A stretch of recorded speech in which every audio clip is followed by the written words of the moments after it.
ஏய் விஜய் வீட்டு விட்டு வெளியே வா, ஏய் விஜய் வீட்டு விட்டு வெளியே வா.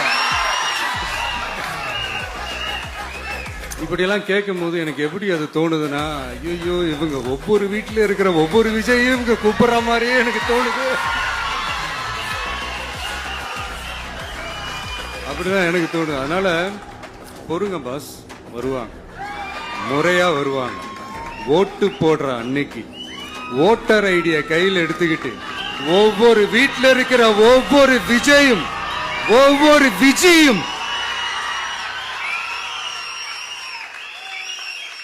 பூத்து பூத்தா காலையிலேயே வந்து நிப்பாங்க பாருங்க. அன்னைக்கு தெரியும் பாருங்க, ஏண்டா இந்த விஜய கூப்பிட்டோம்னு.